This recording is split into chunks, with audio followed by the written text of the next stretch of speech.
Olá, damos as boas-vindas a você. Estamos iniciando mais um Repensar. E hoje nós estamos recebendo mais uma vez, está aqui de volta conosco, Eduardo Rossato. Hoje ele não nos traz um livro, mas nós vamos conversar de um tema bastante importante. O que é evangelizar? Qual é a importância do conhecimento? Qual é a importância da prática dos conhecimentos recebidos? Enfim, o que nós podemos fazer para melhorar a nossa vida, o nosso meio onde vivemos e colaborar para um mundo melhor, para um mundo em que nós estamos vivendo um período em que temos que nos transformar porque esse mundo vai mudar de patamar, vai mudar de grau de evolução e nós precisamos acompanhar para continuarmos nele se quisermos. É desse tema que nós vamos conversar hoje, um tema bastante importante para os nossos dias. Seja muito bem-vindo, Eduardo. Muito obrigado, é um prazer. Bom, vamos falar de evangelizar, né? Quando a gente fala de evangelizar, a gente sempre lembra só de crianças. É verdade. Não é verdade? Evangelização infantil. Evidente que é importante, porque se a gente não começar a ensinar essas crianças, e na verdade elas já têm até um conhecimento bem... Elas já nascem com esse conhecimento, você né? percebeu? É. E você deve ter ouvido falar das crianças índigo. Sim. Agora vai ter o filme, né, tal, etc. E muito delas você percebe claramente quando você ensina algo que não é tão novo para elas.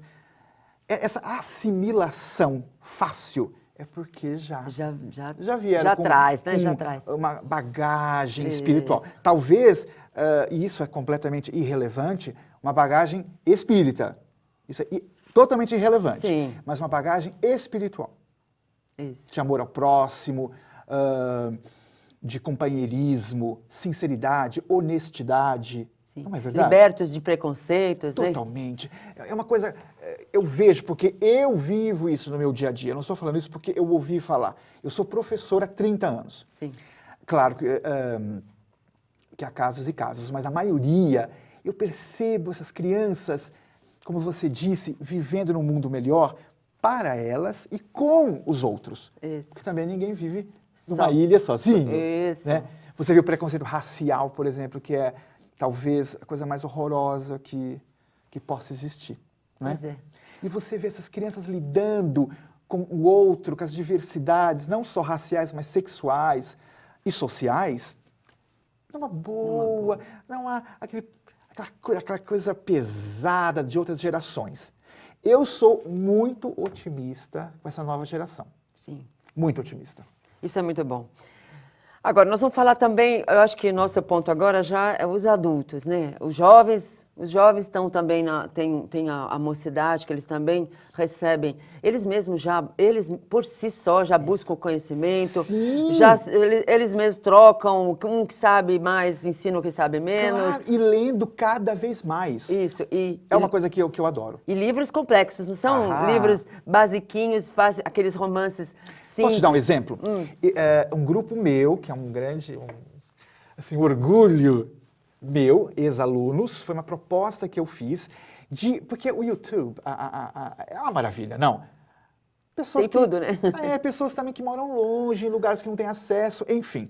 O que eles fizeram? Eles reuniram, não lembro mais, 5 ou 6, um grupinho. E cada semana eles falavam sobre um trecho de um livro. Depois fez tanto sucesso que eles começaram a fazer, por exemplo, um programa só sobre os romances de Emmanuel. Depois do André Luiz. Jovens, 15, 16 anos, falando sobre temas tão complexos, mas no linguajar deles, na língua deles. Por que não? Não há problema nenhum. Sem problema. E são pessoas, você percebe, antenadas, não é? Eles entendem o que significa esse momento que estamos vivendo de transição planetária. Eles entendem. Eles entendem que a gente tem que, né, fazer a nossa parte, nos esforçar, porque... não pode deixar para o pai, a mãe ou para o vizinho. De forma cada alguma. um com a sua atividade, cada um com a sua missão, entre aspas, né? Porque Verdade. a missão pode ser desde a mais simples à mais complexa, né? Emmanuel tem uma frase que eu amo. Ele fala assim, a evangelização começa em si. Sim. Você que procura, você é que se empenha sempre, você que por exemplo, vou ler tal livro, pergunta quando você não entende, você tenta aplicar aqueles conhecimentos no teu dia a dia. Começa por si. E isso eu acho maravilha. Depois vem a evangelização sistemática, que é você frequentar um curso, caso você queira, como eu dou, ou você também estudar sozinho, não há problema nenhum. Mas eu dou uma dica para quem está assistindo a gente, de participar de um grupo. É muito mais interessante, muito mais dinâmico, e também você vai trocar ideias, Sim, não é? Crescer, evoluir juntos. Porque nós vamos poder ensinar o que a gente já aprendeu, né? A experiência que você viveu, que é diferente da experiência do outro. O outro vai trazer a experiência dele. É verdade. A interpretação dele, pelo ângulo do entendimento dele, pelo ângulo do grau evolutivo dele. E é muito importante na evangelização a gente respeitar o nível evolutivo de cada um.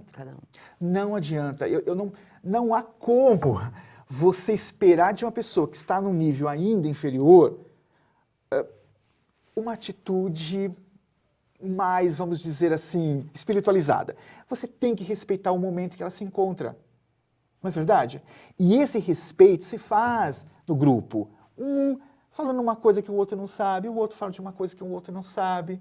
E também, o exemplo. O exemplo é muito importante. Sim. Não é verdade? Coerência, né? Coerência, né? Claro! Eu ensino, mas eu tenho que fazer. Muito bem. E tendo também um professor que sabe um pouquinho mais. Sim. E ele vai, não só ensinando, mas ele vai orientando, guiando. Olha, aquele livro, olha, tem um filme passando que vocês vão adorar o tal do filme. Não é? Então, essa orientação, evangelização, eu vou repetir, é a sistematização, isto é, estudar sobre a religião, no caso nosso espírita, né? Toda a codificação kardeciana, os livros importantes, essa é a parte. E depois vem a prática. Que nós vamos falar daqui a pouco, porque a prática é mais difícil do que a teoria, não é? Porque aprender, você consegue até aprender sozinho, né, Eduardo? É verdade. Mas praticar, e na hora mais difícil, é a hora que é mais difícil de praticar. Né? E se você parar para pensar, nós somos testados a todo instante. Você realmente acredita naquela parte que você diz que você ama do Evangelho? Mas aconteceu uma situação em que você não praticou aquilo que você pregava. Muito bom. Então é isso que é o problema, né? Nós vamos a um breve intervalo e já voltamos.